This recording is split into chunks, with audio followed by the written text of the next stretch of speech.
महत्वपूर्ण विषय है सच्चा संत गुरु को कैसे पहचानोगे। श्री रामचरितमानस पर 9वां व्याख्यान है ये।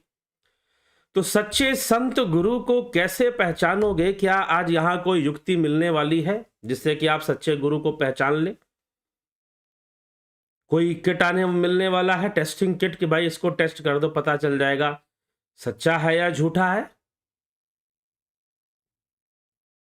ये पता चल जाएगा? कोई ऐसा सिस्टम होता है क्या कि जिससे पता चले कि ये सच्चा है कि ये झूठा है? तो ये जो कोई ऐसी पता करने की कोई विधि हो, ऐसा तो नहीं है, परंतु एक समझ जरूर है जो गोस्वामी तुलसीदास जी देना चाहते हैं। और हमारे संत महापुरुषों की वाणी में भी ऐसी समझ पैदा की जाती है, हमें समझने की आवश्यकता है। ठीक है, तो चलिए चर्चा को आगे बढ़ाएंगे। कल जो हमने चर्चा की थी, गोस्वामी तुलसीदास जी जो बातें गुण अवगुण के बारे में कहते हैं कि विधि प्रपंच गुण अवगुण साना, विधि प्रपंच गुण अवगुण साना, कि गुण और अवगुण दोनों सने हुए हैं आपस में, दोनों आपस में इस तरह से मिक्स हैं जैसे कि पानी और चीनी मिल गए हो। कुछ दोनों ही एक साथ रहते हैं मनुष्य के भीतर, जिनके वशीभूत अवगुण बढ़ने से पाप कर्म बढ़ जाते हैं, गुण बढ़ने से सदकर्म बढ़ जाते हैं। लेकिन कभी कभी सदकर्म करने वाले सज्जनों और संतों से भी चूक हो सकती है, परंतु गुण अधिक है तो वो अपने चूक को सुधार लेंगे। लेकिन जो दुष्ट व्यक्ति है उससे भी कभी कभी अच्छे कर्म हो सकते हैं सदगुण के वशीभूत, लेकिन फिर भी वह दुष्ट है तो अपनी प्रवृत्ति से कहां बाज जाएंगे, वो फिर से अपने दुष्टता पर आ ही जाएंगे। तो गोस्वामी तुलसीदास जी कुछ इस ढंग से अपनी अपनी बात को वो रखते हैं और आगे फिर कहते हैं कि फिर उन्होंने गुण और अवगुण की चर्चा करते हुए कहा कि जड़ चेतन गुण दोषमय विश्व किन्ह करतार, संत हंस गुण गहही पय परिहरी वार विकार। जड़ चेतन गुण दोषमय, जड़ चेतन और गुण दोष से विश्व किन्न करतार, ये करने वाले ने, विधाता ने या प्रकृति ने इस संपूर्ण संसार को जड़ चेतन और गुण दोष से मिक्स करके बनाया हुआ है। विधि प्रपंच गुण अवगुण साना, इनसे साना हुआ है, ये मिक्स है। ये जो संत हैं, संत हंस गुण गहही पय परिहरिवार विकार, की जो संत हैं वो हंस के समान मात्र गुणों को ही ग्रहण करते हैं, क्योंकि हंस को अगर दूध और पानी मिलाकर दे दिया जाए तो दूध पी लेगा और पानी छोड़ देगा, दूध पी लेगा और पानी को छोड़ देगा। तो संत के अंदर ऐसी वृत्ति देखने में आती है। अस विवेक जब देई विधाता, विधाता से जब ऐसा विवेक मिलता है, अस विवेक जब देई विधाता, तब तजी दोष गुण ही मनुराता, तब वो दोषों का चिंतन ना कर कर मात्र गुणों का ही चिंतन करेगा। काल स्वभाव कर्म बरियाई, काल स्वभाव और कर्म की प्रबलता से भले लोग भी माया के वश होकर कभी कभी भलाई से चूक जाते हैं। कभी कभी भले लोग भी माया से वशीभूत होकर कहीं अवगुण का अंश आ गया, कहीं तमोगुण का अंश आ गया, तो वह भी भलाई से चूक जाते हैं। लेकिन फिर भी जो संत हैं, जो सज्जन हैं, सो सुधारी हरिजन जिमिले ही दलि दुख दोष विमल जसु देहि, जो भगवान के भक्त हैं, जैसे उस चूक को सुधार लेते हैं, दुख दोषों को मिटाकर निर्मल यश देते हैं, वैसे ही दुष्ट भी कभी कभी उत्तम संग पाकर भलाई करते हैं, परंतु उनका कभी भंग ना होने वाला दुष्ट स्वभाव, मलिन स्वभाव मिटता नहीं है, वो फिर से वो करना शुरू कर देते हैं। तो कुछ लोग, गोस्वामी जी कहना चाहते हैं कि प्रकृति में इस तरह से ये संसार बना है, हर चीज है संसार में, बुरी चीजें भी हैं, नेगेटिव पावर भी है, पॉजिटिव पावर भी है, ये संसार में चलता है। रावण है तो राम है, कंस है तो कृष्ण है, कंस ही ना रहेगा तो कृष्ण आकर क्या करेंगे? रावण ही ना होगा तो राम किस काम के होंगे फिर? तो ये संसार इसी प्रकार से है। जो सज्जन पुरुष हैं, जो समझदार हैं, जो विवेकी हैं, जो संत जन हैं, वो ना किसी से शत्रुता रखते हैं और ना ही किसी से मित्रता रखते हैं। वो ना किसी से शत्रुता रखते हैं और ना ही किसी से मित्रता रखते हैं। वो तो बस गुणों को ग्रहण कर लेते हैं, जैसे कि वो विष में से भी अमृत निकाल लेते हैं। कुछ ऐसा उनकी प्रवृत्ति होती है।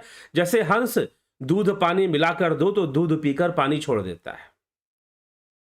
तो संतों के अंदर ऐसा गुण पाया जाता है। संत महिमा गोस्वामी तुलसीदास जी यहां पर लिख रहे हैं और उसी के अंतर्गत ये सारी बातें लिख रहे हैं। गुण अवगुण और साथ में प्रकृति के सूक्ष्म रहस्यों को भी समझा रहे हैं। संसार के सूक्ष्म रहस्यों को भी हम लोगों के लिए समझा रहे हैं कि भैया संसार इसी तरह से है। विधि प्रपंच गुण अवगुण साना। विधि मतलब जो विधान है, विधि मतलब विधाता भी होता है।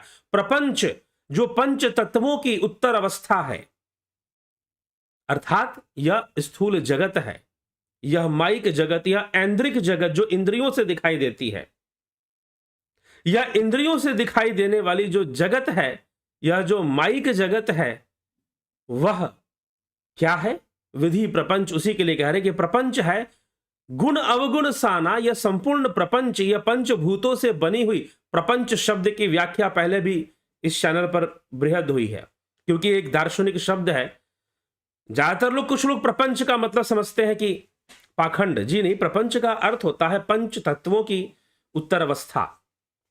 पूर्व अवस्था नहीं, उत्तर अवस्था। मतलब कि पंच तत्व, पंचीकरण का सिद्धांत वेदांत के अंदर आता है। तो पंचीकृत होने के बाद जिन तत्वों का निर्माण होता है उसे प्रपंच कहते हैं। तो यह स्थूल सृष्टि बनती है, यह प्रपंच है। यह ऐन्द्रिक जगत जो इंद्रियों से दृष्टिगोचर होती है, वह प्रपंच है। तो विधि प्रपंच गुण अवगुण साना। यह जो प्रपंच है गुण और अवगुण से सना हुआ है, दोनों मिक्स है आपस में। जैसे कि पानी में, आटा में आप पानी डाल दो, दूध डाल दो, घी डाल दो, दही डाल दो, आटे के अंदर मिला दो, वो एक जैसा सब हो जाता है। उसमें मिला हुआ है, वो है उसमें, वो उसमें है। तो वो इसी तरह से संसार है। और संसार में अब चाहे कोई भी हो, अब चाहे संत आए चाहे दुष्ट आए, तो बस इतना होगा कि दुष्टों के अंदर दुष्टता अधिक होगी, अवगुण अधिक होंगे, गुणों की मात्रा कम होगी। लेकिन वो गुण विहीन होगा, ऐसा नहीं होगा।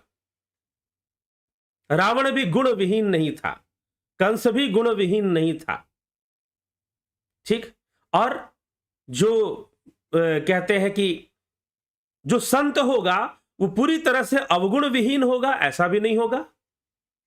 वो रहेंगे, अवगुण उनके भीतर रहेंगे किसी ना किसी रूप में। और हो सकता है कि कहीं कभी उनके ऊपर प्रकट हो भी सकता है, हो भी सकता है। और हो सकता है कि वह जो अवगुण दिखाई दे रहा है, वह अवगुण भी किसी कल्याण के लिए हो। संत, क्योंकि संत है ना, संत तो प्रयोग कर लेगा भाई, वो तो विष से भी अमृत निकाल लेगा। संतों की यही विशेषता है कि वह विष से भी अमृत निकाल लेगा।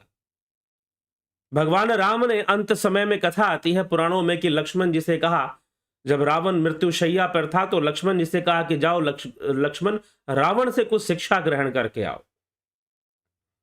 शिक्षा ग्रहण करके आओ। तो लक्ष्मण जी ने कहा कि यह कैसी बात हुई कि शिक्षा ग्रहण करके आओ, वो भी पराजित शत्रु से। भगवान राम ने कहा कि हां जाओ। तो लक्ष्मण जी कहते हैं कि गए और रावण के सिरहाने खड़े हो गए और जाकर कहा कि हे लंकापति, कैसे हो? लंकापति ने कोई उत्तर नहीं दिया, कोई उत्तर नहीं दिया। लक्ष्मण जी वहां से चले आए। और जब चले आए तो भगवान राम ने पूछा कोई शिक्षा मिली? कि वो क्या शिक्षा देगा, वो रावण भला क्या उसके पास शिक्षा है? अगर कुछ शिक्षा देने लायक होता तो अपना जीवन सुधार लेता। ऐसे उत्तर दे दिया। भगवान राम ने मुस्कुराते हुए कहा कि लक्ष्मण, शिक्षा देने गए थे या लेने गए थे? लगता है देने गए थे, लेने ना गए थे। सिरहाने जाकर खड़े हुए, इस बार चरणों के पास जाकर खड़े होना, लंकापति रावण तुम्हें शिक्षा देगा। और इस बार लक्ष्मण गए, रावण के चरणों के पास जाकर खड़े हुए।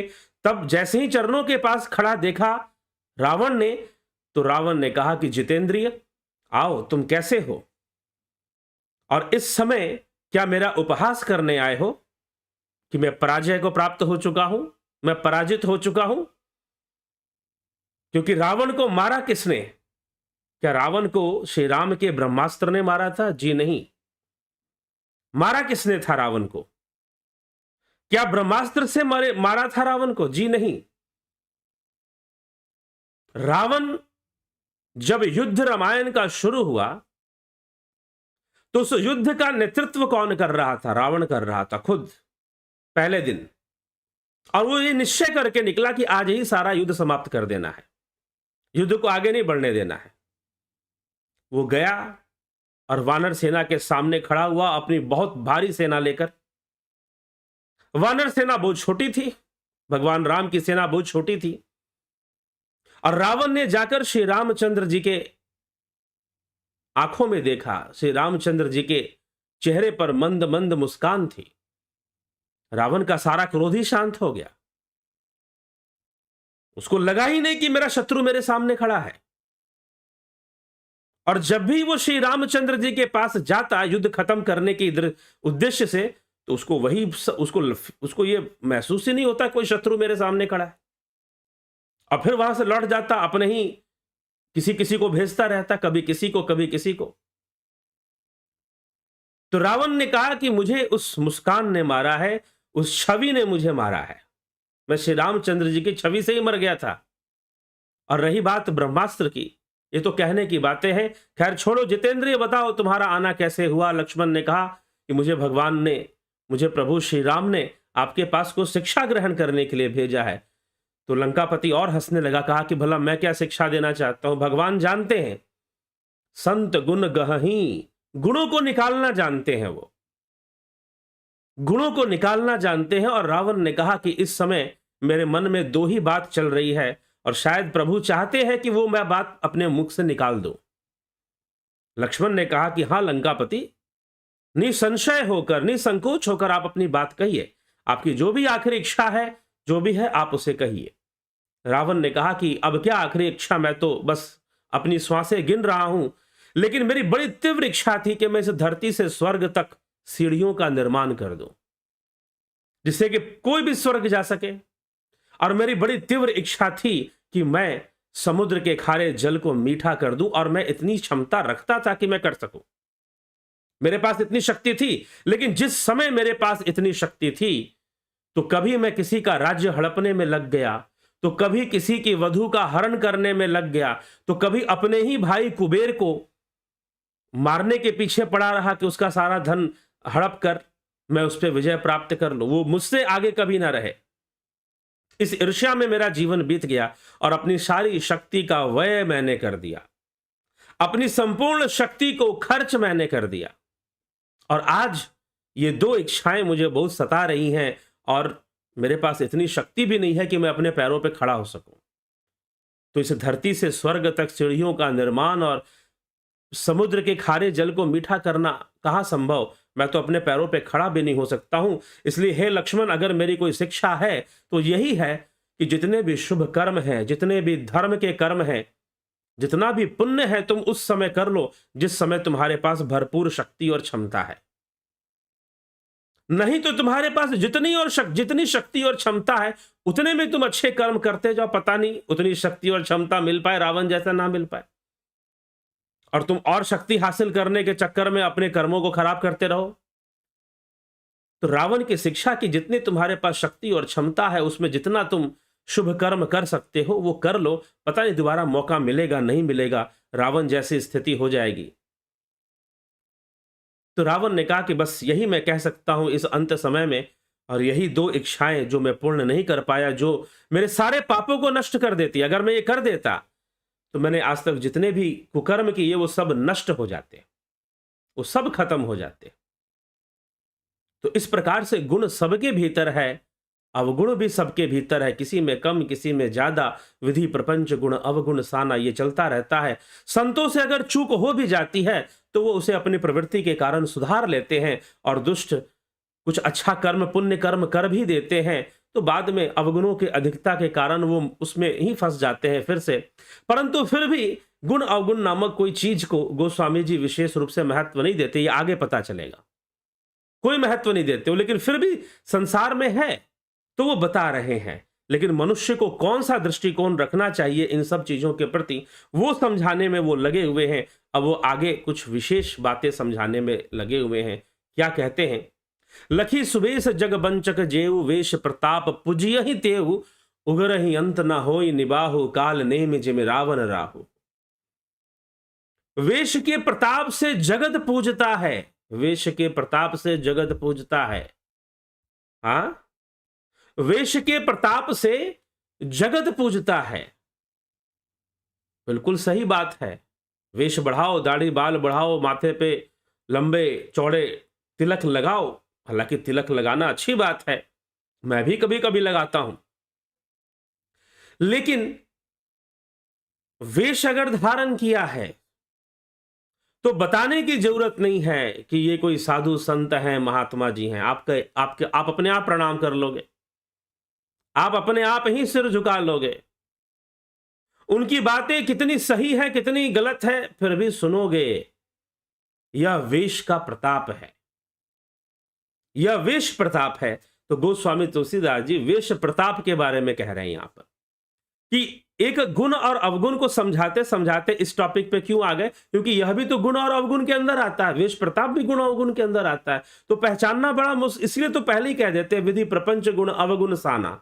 इस तरह से सना हुआ है कि पकड़ना बहुत मुश्किल होता है कि कहां गुण है और कहां अवगुण है। इस बात को समझना, इसके लिए बहुत हाई लेवल का विवेक चाहिए,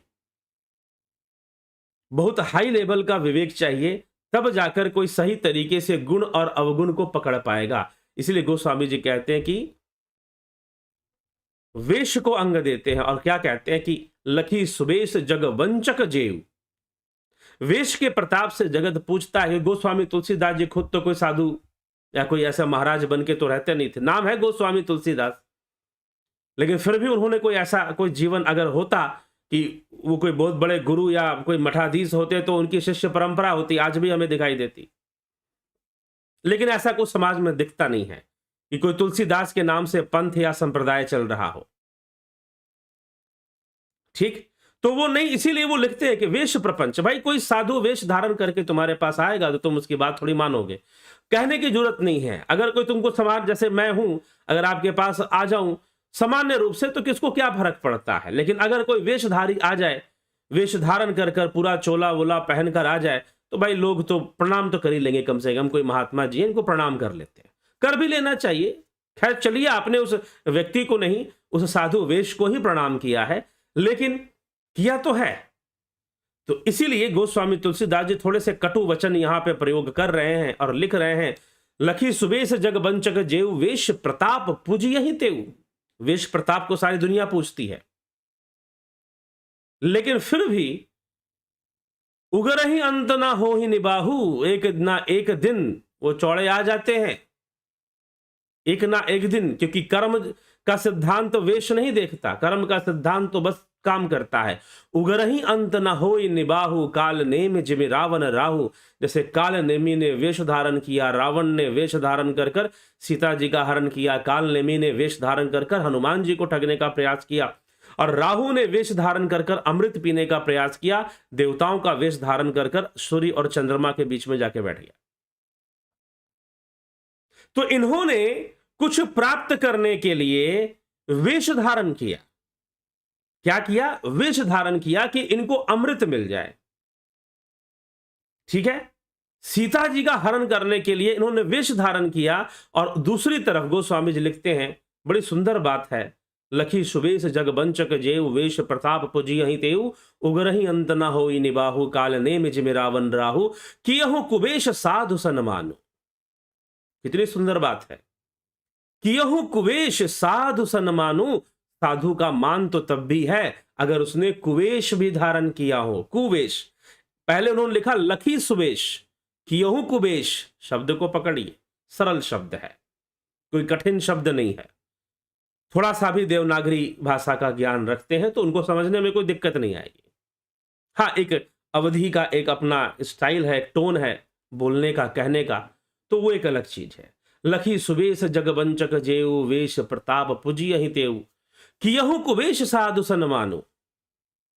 अगर साधु है, वास्तव में साधु है, तो वो कुवेश भी धारण कर ले तो एक दिन दुनिया उसे जान जाती है कि भाई ये तो साधु आदमी है, ये तो संत आदमी था। क्योंकि साधु कोई वेश से नहीं बनेगा कि यहू कुवेश साधु सन्मानु, कुवेश धारण कर ले, कुवेशी हो वो, उसका कोई साधु वेश ना हो। कि यहू कुवेश साधु सन्मानु जिमि जग जामवंत हनुमानु, जैसे जामवंत और हनुमान जी कोई साधु, कहीं पर वो साधु बनकर नहीं गए, कहीं पर वो साधु बनकर नहीं गए, ठीक है। तो कियहू कुवेश साधु सन्मानु जिमि जग जामवंत हनुमानु, ये योद्धा रूप में रहे, काच उपसादी रहो बलवाना, योद्धा रूप में गदा लेकर अभी युद्ध करने को तैयार। लेकिन फिर भी ये साधु हैं, फिर भी ये साधु हैं, और आज सारा जगत उनको साधु ही मानता है, ठीक है। तो वो इस बात की स्वीकृति भी नहीं चाहते, जिसको कर्म पता है, जिसका विवेक जागृत हो गया है, बिनु सत्संग विवेक ना होई, राम कृपा बिनु सुलभ न सोई, ये तो बात है ही। जिनका विवेक जागृत हो गया है वो इस बात की स्वीकृति नहीं चाहते कि लोग उन्हें साधु माने या संत माने, और ये कोई मानने का विषय भी नहीं है। कर्म करो ना, तुम अपने से जितना बेहतर अच्छा कर्म हो सकता है करो, तुम साधु ही हो भाई। तो कियहु कुवेश साधु सन्मानु, अगर साधु है और कुवेश धारण करके रखा है,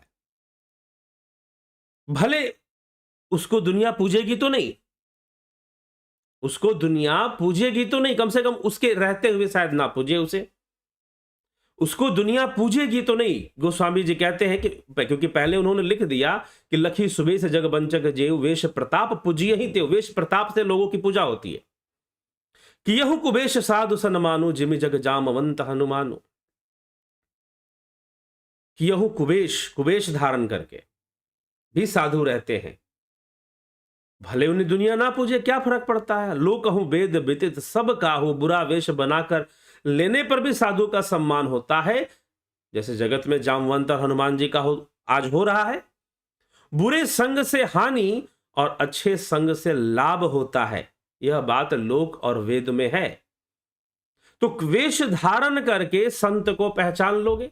अब वास्तव में देखिए संत, अब हम गुरु धारण करते हैं, लोगों को गुरु धारण करना है, गुरु धारण करना है। गोस्वामी तुलसीदास जी भी गुरु महिमा गाते, लेकिन साथ में अब ये कहना बहुत आसान है। गुरु गोस्वामी तुलसीदास जी ने कहा कि गुरु बुनि भव निधि तरही ना कोई, जो बिरंच शंकर सम होई, गुरु बिनु भव निधि तरही ना कोई। गुरु के बिना कोई भव सागर से पार नहीं उतर सकता है। जो बिरंच शंकर सम, चाहे ब्रह्मा और शंकर के समान क्यों ना हो जाओ, सिद्ध पुरुष हो जाओ, फिर भी नहीं। गोस्वामी जी ये बात मानते, लेकिन उससे ज्यादा वो इस बात पर इतनी चौपाइयां उन्होंने लिखी है कि भाई तुम संत को पहचानोगे कैसे, संत को जानोगे कैसे, गुरु को जानोगे कैसे, गुरु क्या है और गुरु तत्व क्या है। समझने वाली बात यह है कि गुरु क्या है और गुरु तत्व क्या है, किसे आप जानोगे, किसको आपको धारण करना है। तो हर व्यक्ति गुरु है वैसे तो, और आजकल तो ऐसी हालत है गुरु बनने के लिए सब तैयार हैं। कहीं जा रहे थे, कोई महात्मा जी थे, उन्होंने बोला कि अब इतने गुरु हो चुके हैं कि आंख बंद करके अगर पत्थर मारो तो किसी ना किसी गुरु को जाकर लगेगा और बोलेगा चेला किसने मारा। बनारस में चल जाओ तो सब गुरु गुरु ही एक दूसरे को कहते हैं। तो ऐसे कई बातें हैं। तो गुरु कैसे करोगे। अब भगवान दत्तात्रेय जी ने गुरु बनाए, अब वो लिखते हैं कि अजगर भी गुरु, अब वो लिखते हैं वैश्या भी गुरु, अब वो लिखते हैं नदी भी गुरु, अब वो लिखते हैं पृथ्वी भी गुरु, मधुमक्खी भी गुरु और शहद भी गुरु, शहद निकालने वाला भी गुरु। कमाल है भाई, ये कैसा गुरु हो गए, ये कौन कौन से गुरु हो गए। तो इस तरह से इतने सारे 24 गुरुओं का वर्णन भगवान दत्तात्रेय ने किए और उनके 24 गुरु हो गए। वास्तव में ये गुरु क्या है, जो ज्ञान का स्रोत है उसको गुरु कहा जाता है। बस इतना ही पर्याप्त है समझने के लिए। अगर नदी ज्ञान का स्रोत बन जाए तो ठीक है, नदी भी गुरु है, नदी अपनी जगह पर नदी ही है, मनुष्य अपनी जगह पर मनुष्य ही है, लेकिन मनुष्य ने नदी से कुछ शिक्षा ले ली, कि देखो, नदी दो किनारों की मर्यादा में बहती है, लेकिन कभी किसी किनारे से सटती नहीं है। शिक्षा ले ली नदी से। अजगर अपनी जगह पे अजगर है, भगवान दत्तात्रेय अपनी जगह पर है, लेकिन उन्होंने अजगर से कुछ सीख लिया। जो ज्ञान का स्रोत बन गया वो गुरु हो गया। कुछ इस तरह की बातें कही जाती हैं। अब बात आता है कि आध्यात्मिक गुरु की, जो आध्यात्म ज्ञान से हमें भर दे और आध्यात्मिक ज्ञान हमें दे दे, जीवन जीना हमें सिखा दे, तो वो भी एक गुरु हो गया। उससे वो भी ज्ञान का स्रोत बन गया तो गुरु हो गया। तो गुरु होने के लिए ज्ञान का स्रोत बनना ही जरूरी है। तो गुरु तत्व तो देखो सबके भीतर है।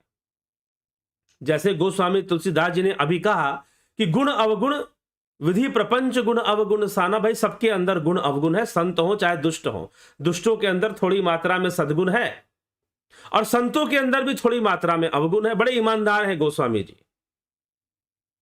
ईमानदारी से अपनी बात, अपने पक्ष को रख रहे हैं कि भाई दोनों में, और उनसे भी भूल हो सकती है कि संतों से कभी अचानक अवगुण के वशीभूत भूल हो जाए, और जो दुष्ट व्यक्ति हैं उनसे अच्छे कर्म हो जाए, उनसे पुण्य बन जाए अचानक से, ऐसा भी हो सकता है। तो इस तरह से चीजें चलती हैं। तो गुण अवगुण से सब तो सना हुआ है। तो सबके भीतर एक ना एक गुरु बैठा हुआ है, सबके भीतर ज्ञान देने की क्षमता है। प्रत्येक व्यक्ति ही अपने आप में एक गुरु जरूर है, और किसी ना किसी को वो शिक्षा देना, किसी ना किसी को ज्ञान देने का वो काम करता है। ऐसी बात नहीं कि नहीं करता। तो कौन गुरु नहीं है, बस फर्क इतना है कि किसी के अंदर यह जो गुरु वाला गुण है वो ज्यादा बढ़ गया, ज्यादा उसकी वृद्धि हो गई, ज्यादा वृद्धि हो गई तो वो ज्ञान देगा। लेकिन यहां पर गोस्वामी तुलसीदास जी कह रहे हैं, वेश प्रपंच की बात कर रहे हैं। वो वेश प्रपंच की पूजा होती है भाई। लखी सुबेश जग बंचक जेव वेश प्रताप पूजिय ही तेऊ। वेश की पूजा होती है। आप ज्ञान को छोड़ गुरु और शिष्य के बीच जो संबंध है वो ज्ञान का संबंध है, और लक्ष्य भी ज्ञान है। गुरु कोई लक्ष्य नहीं है, ये ध्यान रखिएगा। गुरु कोई लक्ष्य नहीं है, लक्ष्य तो ज्ञान है हमेशा। लेकिन समाज के अंदर गुरु के नाम पर कुछ और ही बातें चलनी शुरू हो जाती हैं। समस्या यहां पर है। तो छोटा मोटा गुरु तो प्रत्येक व्यक्ति है, प्रत्येक व्यक्ति के अंदर ज्ञान है, और प्रत्येक व्यक्ति किसी ना किसी को ज्ञान देता है, किसी ना किसी को कुछ सिखाता है। तो प्रत्येक व्यक्ति गुरु तो है ही, गुरु तत्व तो सबके भीतर है।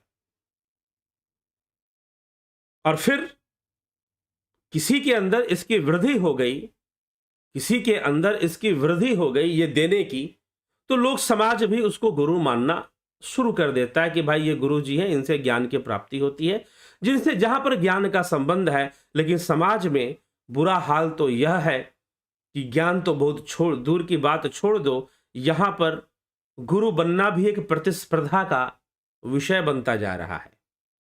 एक प्रतिस्पर्धा आ जा रही है कि भाई सबसे बड़ा वाला तो मैं ही हूं गुरु।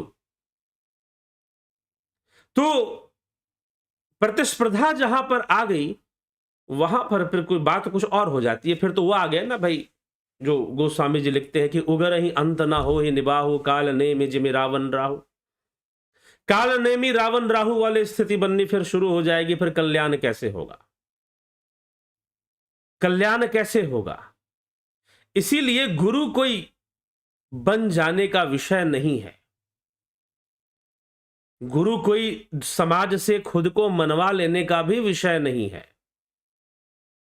अगर होता तो नदी कभी गुरु ना बनती, अगर होता तो अजगर कभी गुरु ना बनता, अगर होता ऐसा कि कोई गुरु बन के दिखा देगा और गुरु बन जाएगा, तो दत्तात्रेय भगवान कभी वैश्या को, कभी नदी को, कभी मधुमक्खी को, कभी शहद को वो गुरु ना कहते, अपना गुरु ना मानते। जहां से भी उन्होंने शिक्षा ग्रहण की, इस संपूर्ण प्रकृति से, पृथ्वी को उन्होंने अपना गुरु माना, गुरु कहा, तो वो गुरु ना कहते, क्योंकि वो सब ज्ञान के स्रोत हैं।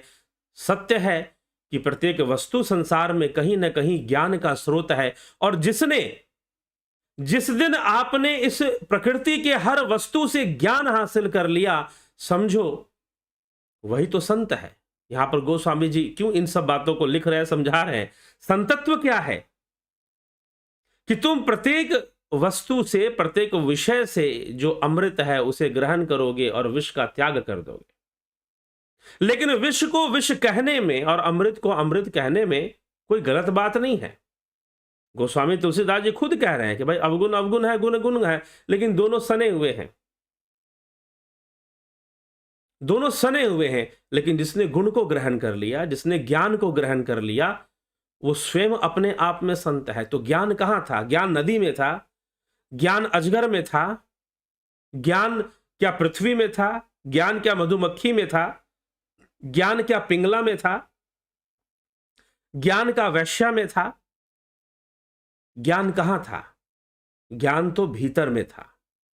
ज्ञान भीतर में था, उसको जागृत होना था, वो जाग गया। बस इतनी सी बात है। एक माध्यम बना और ज्ञान जागृत हो गया हमारे भीतर। और जब ज्ञान हमारे भीतर जागृत हो गया तो जिस माध्यम से ज्ञान जागृत हुआ वो गुरु हो गया। इसलिए दत्तात्रेय भगवान ने नदी को भी गुरु कहा, पृथ्वी को भी गुरु कहा, सर्प को भी, अजगर को भी गुरु कहा, वैश्या को भी गुरु, पिंगला को भी गुरु कहा, फिर मधुमक्खी को भी गुरु कहा, मधु को भी गुरु कहा, शहद को, शहद निकालने वाले को भी गुरु कहा। तो ये तो ज्ञान ग्रहण करने वाले का तरीका है, ये तो उनका संतत्व है कि वो सब में से ज्ञान निकाल लेते हैं, सब में से गुणों को धारण कर लेते हैं। तो इस प्रकार से गुरु है। गुरु एक तत्व है, गुरु एक स्रोत है ज्ञान का, गुरु एक स्रोत है। लेकिन होता क्या है कि बहुत तरह की बातें, मानस में बहुत सारी बातें लिखी हैं, बहुत तरह की बातें गोस्वामी तुलसीदास जी ने मानस में विवेक देने वाली बातें, ज्ञान देने वाली बातें, समझ, एक अंडरस्टैंडिंग पैदा करने वाली बातें। उनका उद्देश्य है लोगों के अंदर धर्म के प्रति, अध्यात्म के प्रति एक सही समझ पैदा हो। सही समझ पैदा करने वाले बहुत सारी बातें लिखी है, लेकिन प्रयोग करने वाले लोग प्रयोग कर देते हैं। सुनाने वाले बस इतना ही सुना देंगे कि बिन गुरु बिन भव निधि तरहि न कोई, जो बिरंच शंकर सम हो। इसी से बात बन गई, इसी से बात बन गई।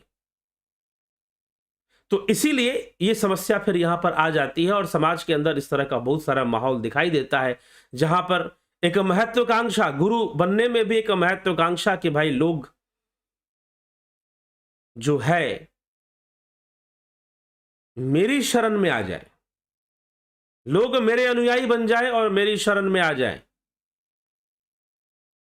अच्छी बात है, लेकिन यह भी कोई महत्वाकांक्षा का विषय नहीं है। गुण अवगुण से संसार बना है, तो गुण अवगुण से लोग आ जाएंगे। हो सकता है कुछ अवगुण के कारण आएंगे और कुछ गुण के कारण आएंगे, दोनों कारण से आ सकते हैं। अपने अपने उद्देश्य से लोग आ सकते हैं।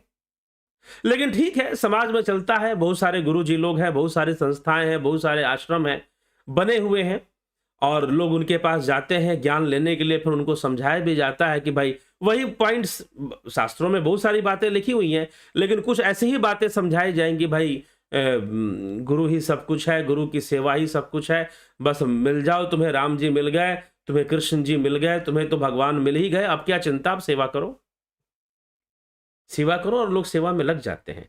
फिर बाद में सेवा करते करते उनको लगता है कि भाई अब हो, क्योंकि अब देखो समस्या यही है ना, समस्या तो यही है कि गुण अवगुण सबके भीतर है, गुण अवगुण सबके भीतर है। अभी तक गुण दिखाई दे रहा था, जब अवगुण दिखाई देना शुरू हुआ तो शिष्य सोचता है कि भाई 10 साल सेवा कर ली, यहां पर 12 साल 20 साल, अब अवगुण दिखाई दे रहा है, अब कहां जाए, अब तो फंस गए, अब तो उस अवगुण के साथ ही रहना है।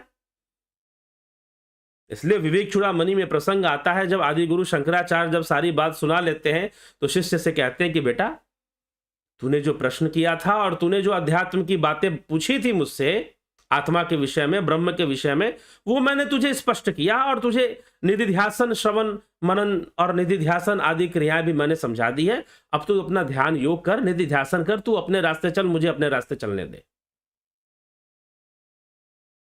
अपने रास्ते चलने दे मुझे। गुरु की करनी गुरु जाने, चेला की चेला, कबीर साहब भी ये बात कहते हैं। गुरु की कर्म गुरु जाने, चेला की चेला। ये कहने की जरूरत ही क्या है, ये कहने की आवश्यकता है। तुलसीदास जी क्यों कहते हैं, काहू नको सुख दुख कर दाता, निज कृत कर्म भोग सब राता। जो सबके दुख हर लेंगे, राम के चरित्र से आप लेते क्या हैं, वो गोस्वामी तुलसीदास जी कुछ देना चाहते हैं।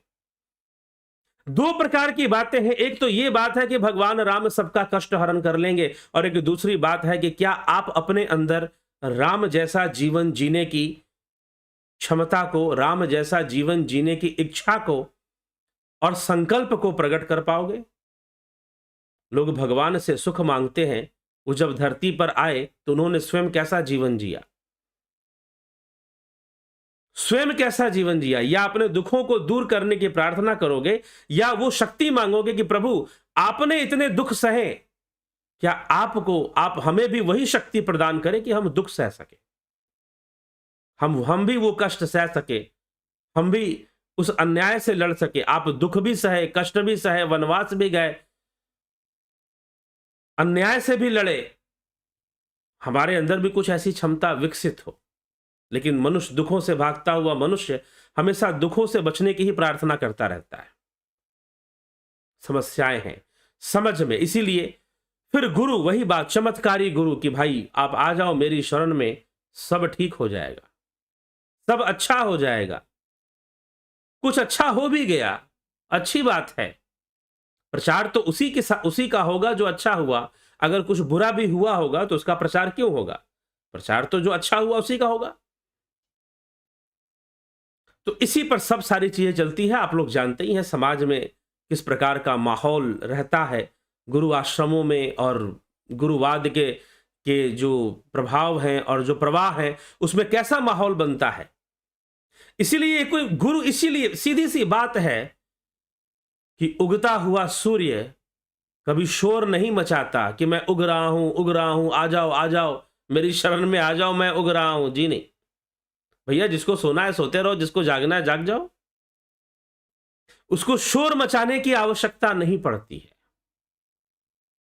उसे शोर मचाने की कोई आवश्यकता नहीं पड़ती है। उसको जो उसके पास उसका प्राकृतिक स्वभाव है कि वो पूरी दुनिया में प्रकाश फैलाता है, बस फैलाता है। आप उसे गाली दोगे तो भी फैलाएगा, ना दोगे तो भी फैलाएगा। आप उसे गुणगान करोगे तो भी फैलाएगा, और ना करोगे, उसे गालियां भी दोगे तो भी सूर्य तो प्रकाश देगा। वो मना नहीं करेगा कि भाई इसने मुझे गाली दी है तो मैं इसको प्रकाश नहीं दूंगा, वो फिर भी देगा। तो इस प्रकार से संतों का, सिद्धों का वो जीवन होता है, और वो उसी प्रकार से संसार में सब अपने अपने कर्मों का फल भोगते हुए, गुण अवगुण के वशीभूत जो भी कर्म हुए उसका फल वो भोगते हुए अपना जीवन व्यतीत कर देते हैं, जीवन व्यतीत करते हैं। और वैसे ही संत हमें भी एक जीवन जीना सिखाते हैं। अब सुखदेव मुनि, इतनी कठोर तपस्या सुखदेव मुनि ने की, और बाद में उनको पता चला जब वेदव्यास जी ने कहा कि बेटा अगर तू वैकुंठ में प्रवेश चाहता है, यदि तू वैकुंठ में प्रवेश चाहता है तो तुझे गुरु बनाना पड़ेगा। और तू गुरु किसे बनाएगा? तो राजा जनक को बनाएगा। सुखदेव के तो होश उड़ गए। सुखदेव मुनि के कल्पना के बाहर थी ये बात, सुखदेव मुनि की कल्पना के बाहर थी ये बात कि राजा जनक, एक राजा गुरु, राजा और गुरु, ये कैसे हो सकता है? एक राजा मेरा गुरु बनेगा। अब सुखदेव मुनि को बड़ा अपमान महसूस होने लगा कि मैंने इतनी कठोर तपस्याएं की हैं, और ये जनक जिसने राजघराने में पैदा हुआ और राजा भी बनकर बैठ गया, अब ये मेरा गुरु बनेगा। और इतने बड़े बड़े कठोर तपस्वी जो बैठे हुए हैं उनका क्या? सुखदेव मुनि को बात ही समझ में ना आए। वेदव्यास जी तो सुखदेव के भ्रम दूर करना चाहते हैं, भ्रम दूर करना चाहते हैं, और कहते हैं कि भाई जिसके दर्शन के लिए स्वयं द्वारकाधीश उठकर चले आए तो उनके बारे में ऐसा कहता है। द्वारकाधीश स्वयं मिथिला नगरी में जनक के दर्शन करने चले आए, और तू कहेगा कि नहीं भाई जो है ये मैं इनको गुरु नहीं बनाऊंगा, ऐसा कैसे? तो सुखदेव को ये समझ में नहीं आ रही थी बात कि भाई राजा और गुरु कैसे एक हो सकते हैं, राजा भला गुरु कैसे हो सकता है? लेकिन सुखदेव को अंततः जाना पड़ा, और जाने के बाद जो उसे ज्ञान प्राप्त हुआ वो जंगलों में इतने वर्षों तक तपस्या कर कर भी प्राप्त नहीं हुआ था, जो ज्ञान मुनि सुखदेव को राजा जनक से प्राप्त हुआ, राजा जनक से प्राप्त हुआ। तो ये समझने की बात है भाई, गुरु कहां से ढूंढोगे, कैसे ढूंढोगे? अपना कर्म करो, ज्ञान की इच्छा रखो, जब सत्य तक पहुंचने की इच्छा, और सत्य किसके पास है? सत्य तो सबके पास है। अभी कोई महात्मा जी, मैं सुन रहा था उनको कि किसके पास सत्य है, किसके पास सत्य नहीं है, पता चल जाएगा। सत्य तो भैया सबके पास है, किसके पास सत्य नहीं है? हां, कोई गाइड देगा कि भाई तुम अपने सत्य को जानो, तुम अपने सत्य को जानो, तुम्हारा सत्य क्या है। सत्य, ऐसा कोई नहीं है जिसके पास सत्य नहीं है। संपूर्ण जगत ही उस सत्य पर आधारित है, तो सबके भीतर सत्य है। वो आत्मा रूपी सत्य, ब्रह्म रूपी सत्य तो सबके भीतर है। हां, कोई हमें वो जानने का मार्ग बता देता है, कोई हमें वो जानने का रास्ता बता देता है, तो हम उसे गुरु कहते हैं, जिसने बता दिया।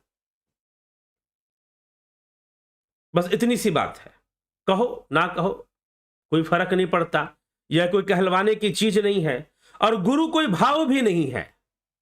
सच पूछो तो जो गुरु होता है वो गुरु भाव में नहीं होता कभी भी, वो तो अपना कार्य करता है। सच्चा डॉक्टर वो है जो अपने डॉक्टर के भाव में ना होकर लोगों की सेवा करता है। लोग उसे डॉक्टर साहब कहते हैं। ऐसे भी मैंने लोग देखे जिनके पास कोई डॉक्टरी की डिग्री नहीं है, लेकिन वो इतना कुछ जानते हैं, अध्ययन करते हुए और प्रैक्टिस करते हुए वो इतना कुछ जानते हैं कि वो इतना कुछ जान गए और लोगों की इतनी सहायता करने लगे, उपचार करने लगे, लोग उनको भी डॉक्टर साहब कहने लगे। गुरु कोई ऐसी चीज नहीं है कि मैं गुरु बनूंगा और दुनिया को मैं ज्ञान दूंगा। जी नहीं, जिसके पास है वो देता है। जैसे सूर्य प्रकाश दे रहा है, वो चिल्ला नहीं रहा कि मुझे सूर्य मान लो। आप उसे सूर्य नारायण कहोगे। लोगों ने भगवान सूर्य को बहुत सारे नाम दिए।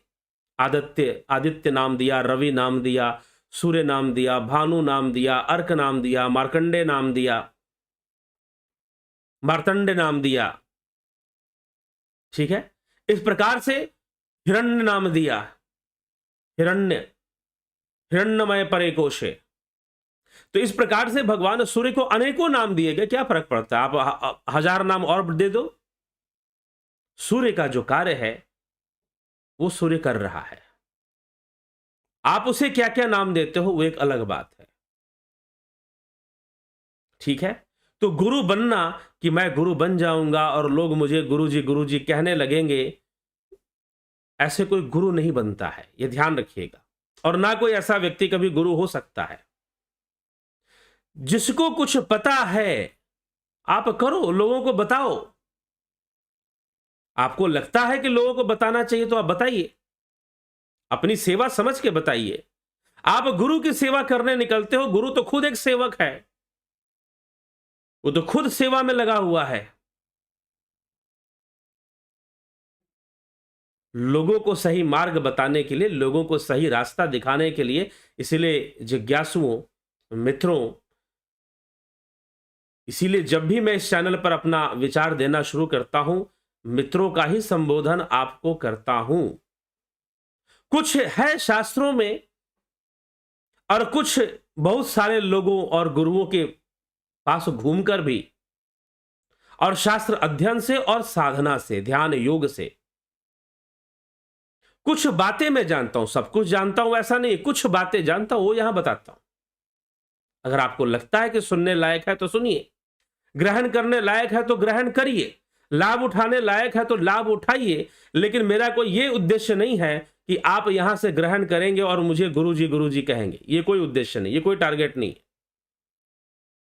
और ना कुछ ऐसी पदवी पर आसीन होने का कोई इच्छा है। क्यों नहीं है?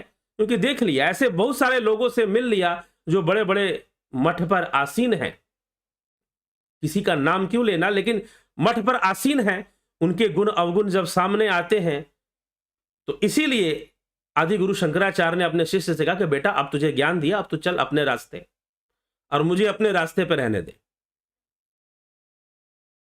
ठीक है, तो ग्रहण कीजिए, जीवन के सूत्र पकड़िए और जीवन के सूत्र सीखिए, जानिए, और बस इतना ही है। अगर कुछ लगता है कि कुछ यहां से मिल जाता है तो बहुत अच्छी बात है, लेकिन कोई आप मुझे गुरु कहोगे ये आपकी इच्छा है। जैसे भगवान दत्तात्रेय नदी को भी गुरु कहा, अजगर को भी गुरु कहा, तो उन अजगर, नदी, वैश्या और उनमें से मैं भी एक हूं।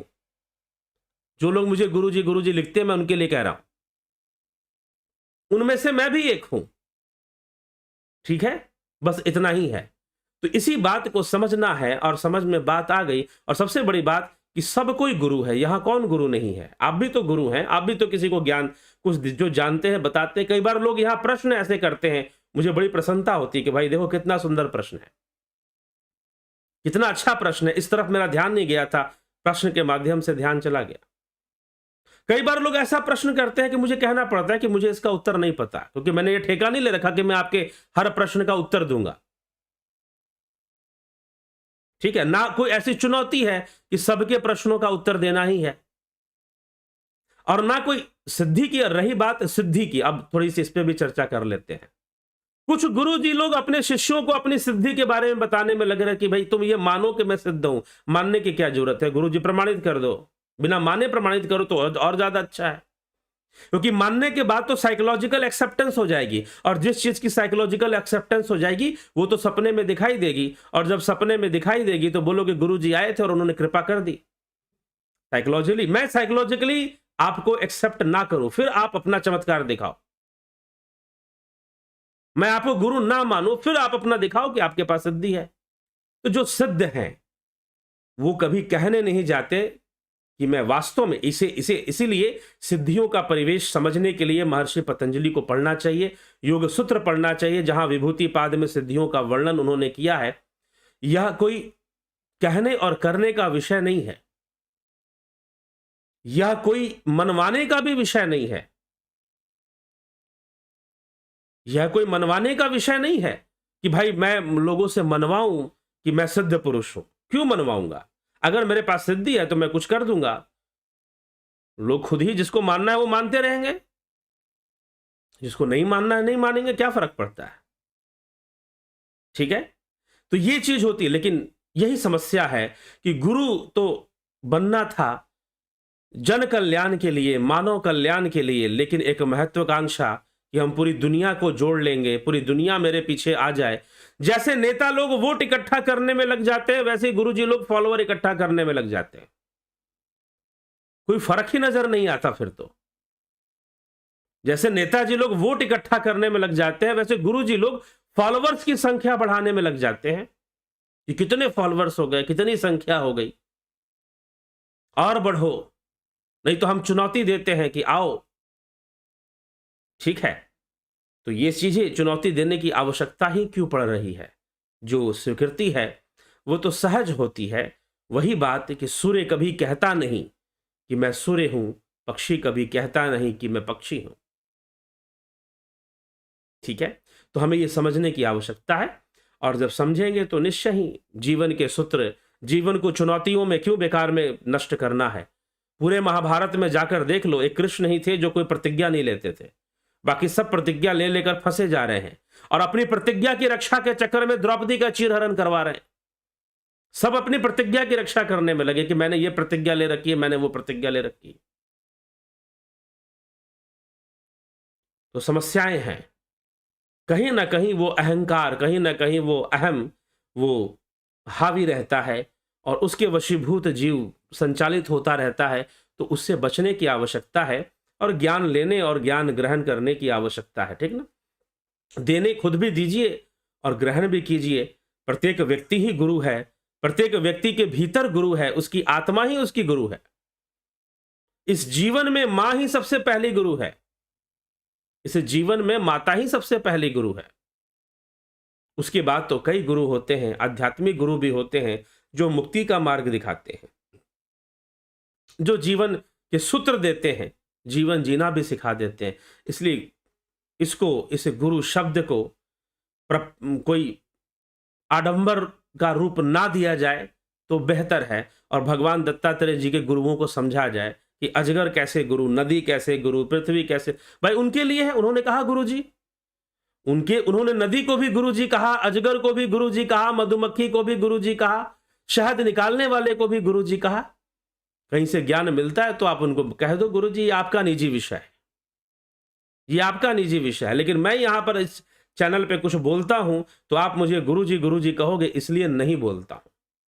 ठीक है, और ना ही ऐसा बोलने के लिए किसी को प्रेरित करता हूं। लेकिन फिर भी आपका अधिकार है। किसी ने मुझसे ये इस बात पे तर्क किया कि हमें लगता है, इसी मैं आज वही उदाहरण रखता हूं, महानुभाव सुन रहे होंगे मुझे इस समय, लाइव सेशन में प्रतिदिन वो रहते हैं, तो उन्होंने कहा कि ठीक है, आप अपने, हमको ऐसा लगा कि आपको गुरुजी कहना चाहिए, तो मैंने कह दिया, मैंने ठीक है आप कहिए। तो क्योंकि अब उन्होंने यही एग्जाम्पल मुझे दिया भगवान दत्तात्रेय का, कि भगवान ने तो नदी को भी गुरु कहा, अजगर को भी गुरु कहा, तो अगर हमें आपसे ज्ञान मिलता है तो मैंने गुरु जी कह दिया, मैंने ठीक है आप कहिए, लेकिन परंतु मैं तो अपनी जगह पर हूं, मैं कोई गुरु बन जाऊंगा और कोई बहुत लंबी चौड़ी और बहुत जनसंख्या वाली अनुयायियों का वो खड़ा कर दूं। अब तुलसीदास जी ने तो कोई फॉलोअर नहीं बनाए थे, लेकिन अब रामचरितमानस के तो इतने सारे लोग अनुयायी हैं, आज फॉलोअर है। तो ये सब बातें हैं, ये सब कोई घोषणा करना और एक महत्वाकांक्षा, कहीं बिल्कुल बातें वहीं चली जाती है जो मैंने आपसे कहा कि जैसे नेताजी लोग वोट इकट्ठा करते हैं, वैसे कई बार गुरु जी लोग शिष्य इकट्ठा करने में लगे रहते हैं, शिष्य संख्या बढ़ाने में, गिनती बढ़ाने में लगे रहते हैं। कुछ ऐसा भी नजर आता है। मैं ये नहीं कहता कि प्रत्येक व्यक्ति ऐसा है, लेकिन ऐसा दिखता है, सबके साथ नहीं, कुछ लोगों के साथ तो जरूर दिखता है। तो चलिए इसी के साथ विराम देंगे और फिर कल मानस की चर्चा आगे बढ़ेगी। मानस में अभी बहुत सारे हीरे मोती हैं, बहुत सारे हीरे मोती हैं जो गोस्वामी तुलसीदास जी रख रहे हैं और बहुत रोचक ढंग से रख रहे हैं, एक निष्पक्ष भावना से रख रहे हैं। तो अभी गोस्वामी तुलसीदास जी कौन कौन से हीरे मोती रखने वाले हैं, अपने बारे में भी बताने वाले हैं और अपने मानस के बारे में। यहां पर मानस की चर्चा है, मन की कहानी होगी, मन के ऊपर, मन में जो चीजें चलती हैं उस पर गोस्वामी तुलसीदास जी ने बहुत टाइम दिया है। मानस रोगों पर भी टाइम दिया है, मन की शक्ति पर भी टाइम दिया है। तो मन की चर्चा तो है ही कि जीव के मन में क्या चलता है, कैसे चलता है, क्या क्या घटनाएं घटती हैं, पाप कहां से आता है, पुण्य कहां से आता है, गुण अवगुण दोष। तो वो अपने मानस की भी चर्चा करते हैं कि मेरा मानस कैसा है, उसके बारे में भी बताते हैं। तो मानस की विशेषता यही है। इसीलिए यह मात्र कथा नहीं है, इसको मात्र राम कथा समझना थोड़ी सी गलती हो जाएगी। इसीलिए यह रामचरितमानस है, चरित्र है, चरित्रों का वर्णन है। तो गोस्वामी जी बहुत तरह की बातें आगे समझाने वाले हैं, बताने वाले हैं, और वो समझा रहे हैं, इसका भी दावा नहीं कर रहे हैं, वो तो वो बता रहे जो उनको समझ में आता है, और वो हमारे लिए हीरे मोती के समान है। बस इतनी सी बात है। तो चलिए इसी के साथ विराम देंगे, और अभी कुछ कमेंट्स भी हैं आपके, तो उसको भी देख लें, क्या देख लेते हैं जल्दी में, समय तो कम ही है। हरिमोहन गुप्ता जी, गुरुदेव प्रणाम। ग्रंथ में, कल्याण में, पुराणों में जिसका नाम का होता, जिसके नाम का होता उसी का वर्णन ब्रह्मा के रूप में कर, ब्रह्म के रूप में कर देते। जी हाँ, सही बात है, उसमें कोई दिक्कत वाली बात, इसीलिए समस्या ये है ना कि मूल शास्त्रों का अध्ययन नहीं है, और इसलिए मैं तो कई बार कह चुका हूं, मूल शास्त्रों और सूत्रों को पढ़ लीजिए, पुराणों की समस्या सॉल्व हो जाएगी, पुराणों की समस्या सॉल्व हो जाएगी। बात ऐसे समझ में नहीं आएगी, बिना आध्यात्मिक साधना और ज्ञान के कहां से बात समझ में आएगी। तो शास्त्र का ज्ञान सही से, अगर हमें सूत्र है वो क्या समझाना चाहते हैं वो हम थोड़ा सा जान ले, कॉन्सेप्ट क्लियर हो जाए, उसके बाद पुराण पढ़िए, कोई दिक्कत नहीं है। सविता नायक जी, बरगद पीपल के बीज में पेड़ है पर क्या कभी कोई नहीं दिखता, आम के बीज में अमरस का गुण है पर बीज में रसना, रसना। जी हाँ, सभी के बीज में वो क्षमता है और दिखता नहीं है, एक विशेष विधि से प्रकट होता है। जैसे दूध से भी घी निकलता है लेकिन दिखता तो नहीं है, वैसे सबके भीतर वो ब्रह्म है, निधिध्यासन करते हुए, ध्यान योग करते हुए ही प्रकट होता है। बीज में रस क्यों नहीं दिखता, ऐसे ही कण कण में ईश्वर है पर नहीं दिखता, पूरी लगन से योग ध्यान करो, मनीष गुरु जी से सीखो तो सब अपने आप पता चल जाएगा। जी ठीक है, अच्छा उपदेश। तो गुरुदेव माता जी ने बहुत सुंदर वचन लिखे हैं, उनका बहुत बहुत आभार है। हरिमोहन गुप्ता जी, गुरुदेव प्रणाम। शंकराचार्य के मठ के अनुसार ब्रह्म एक है तो विभूति जन्म लेती है, उनको हम ब्रह्म कैसे कह सकते, कैसे कह सकते हैं, अभी सामने आएगा चर्चा रामावतार पे भी, और नहीं तो गीता का प्लेलिस्ट है उसको भी सुनिए। समुद्र भी पानी है, लहर में भी पानी है, बुलबुले में भी पानी है। रविकांत, बिल्कुल सही बात रविकांत पचराने जी, इसमें से की भी सच्चा नहीं है, पता नहीं। कमलेश खैरनर जी, विक्रम सिंह जी, अवनी प्रधान जी, राजू पाल जी, AK सिंह जी, गौरव सिंह, विक्रम सिंह जी, अभिनंदन है। अर्जन भाई चौहान जी, बलवंत सिंह गोहिल, जगत नारायण जी, विनोद के सूद जी, राम निवास मीना जी, बिमला शाह, गणेश पवार जी, गोविंद प्रसाद नीमा जी, नवज्योति नाथ, कल्पना बागड़े जी, चितरंजन बरुआ, कन्हई कुमार, शिवम भट्ट, स्मिता सावंत जी, मोहन रावत जी, योगेंद्र पंडित जी, ज्योति दत्ता जी, हरीश डंगवाल, संतोष देवी, सतीश सर जी, पिंटू वासवा, उषा श्रीवास्तव जी, राजकमल मिश्रा जी, हरिओम गुप्ता जी। में कल्याण में पुराण में जिसका नाम का होता है उसी का, ठीक है। माधुरी कोले जी, रूपलाल विश्वकर्मा जी, बिमला शाह जी, रमेश पेशवानी, रचना जी, जयंती भाई पटेल जी, गुरुदेव के शरण में गणेश पवार जी, अहंकार ने मारा, हाँ ठीक है। कल्पना रामो राजमणि सदा विजयते रामम रमेशम भजे रमेणा बीयता, निशाचर चमु रामय तस्मै नमः रामनास्ति परायणम परतरम रामस्य दासो अहम श्री राम जय राम जय जय राम, जय श्री राम। सागर बदगुजार जी, श्री हम साधना से सूक्ष्म शरीर बाहर निकल सकते हैं तो क्या यम नियम का पालन करना जरूरी है? यम नियम सपोर्टिंग सिस्टम है, पालन शुरू में करो तो अच्छी बात है। यम नियम कोई विशेष क्रियाएं वैसे नहीं है कि भाई यही यही करना है, उनके पालन से ही साधना और योग में सहायता प्राप्त होती है, बस इतनी सी बात है। विष्णु चंद्र मौर्य जी, सरिता रांगिरे जी,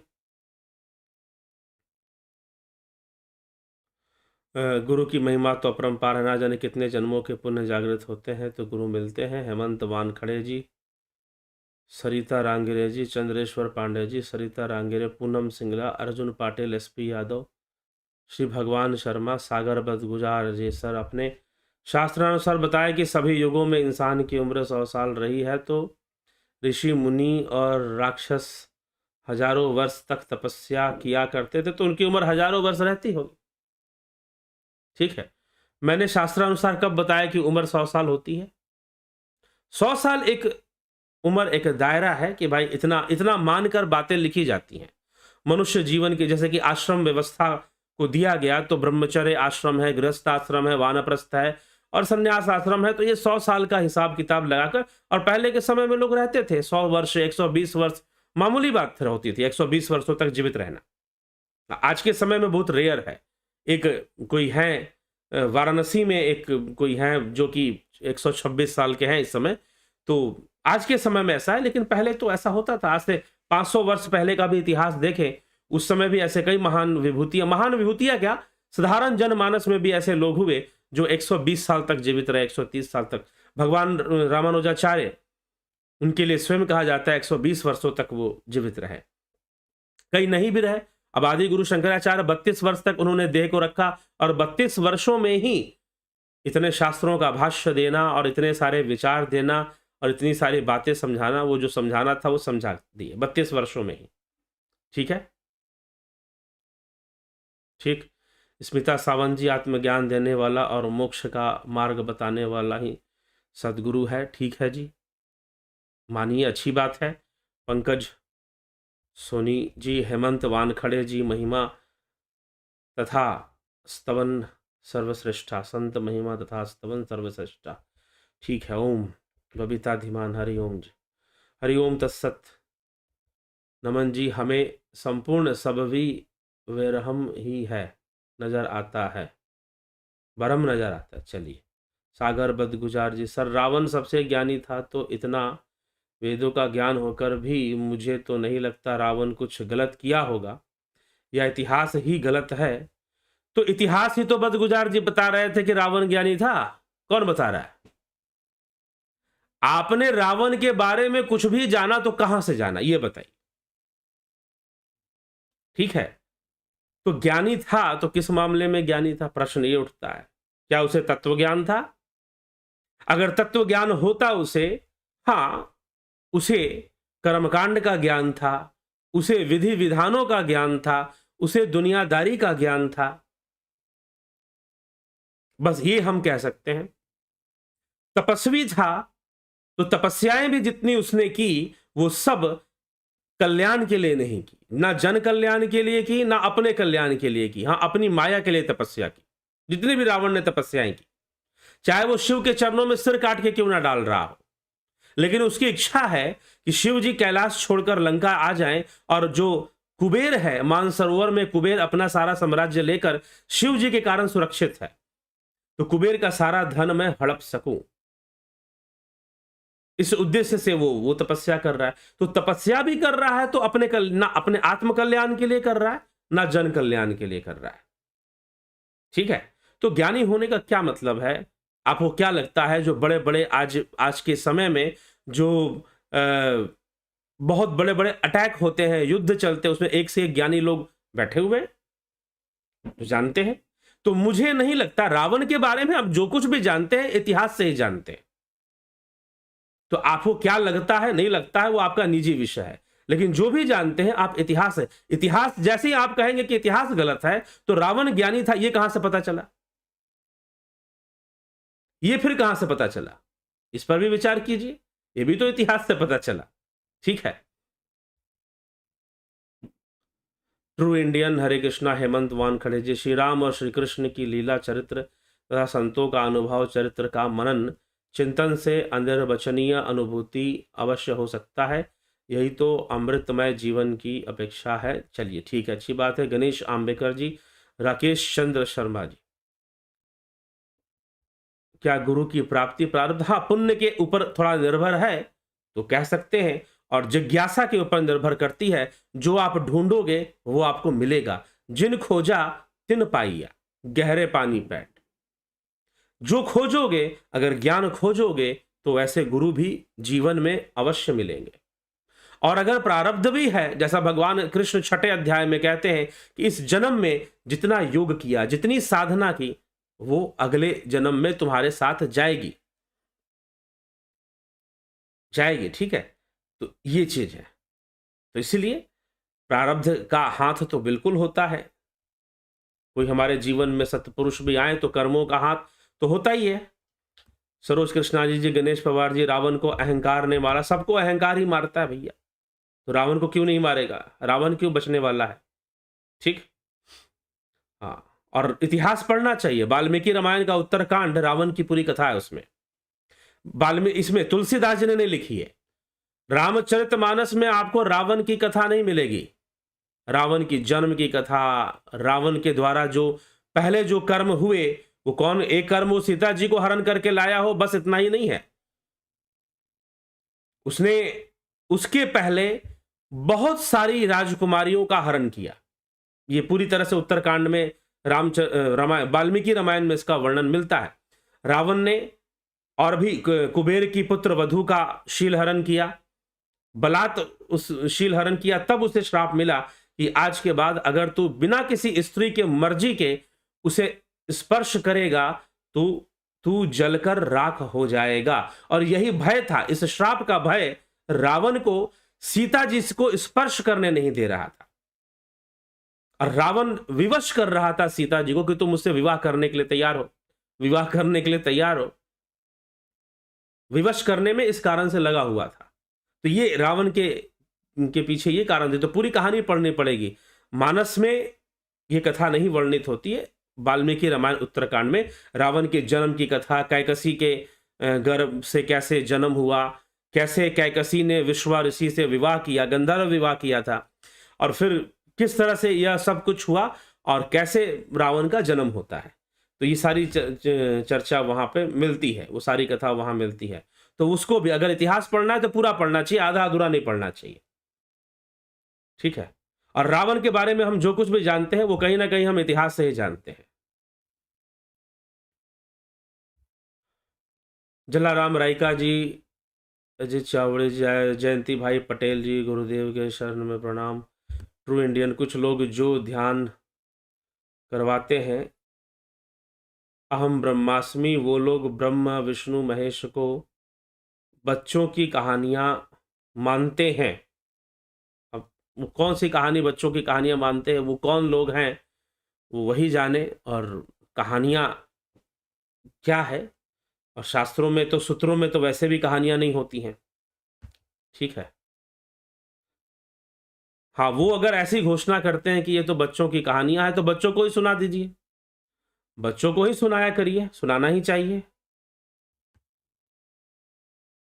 क्या साधना ही पुण्य है? साधना तो मुक्ति का मार्ग है, सारे बंधनों से मुक्ति का मार्ग है, तो पुण्य भी बंधन है, पाप भी बंधन है। तो साधना जो है कर्मों से ऊपर ले जाने का हमें रास्ता है, उपासना का जो मार्ग है। तो इसीलिए पुण्य भी है और कर्म बंधन से मुक्ति का रास्ता भी है, दोनों ही है साधना। चलिए ठीक है, इसी के साथ विराम देते हैं। कल फिर आगे बढ़ती हुई चौपाइयों पर गोस्वामी जी क्या लिखते हैं, कैसी बातें करते हैं, और उन चौपाइयों पर जो है चर्चा करेंगे। और कोई बात आपको कष्टदायी लगे, अगर मेरे वचन कुछ आपको पीड़ा दे या कष्ट दे या गलत लगे, तो अज्ञानी समझकर क्षमा कर दीजिएगा। ओम तत्सत।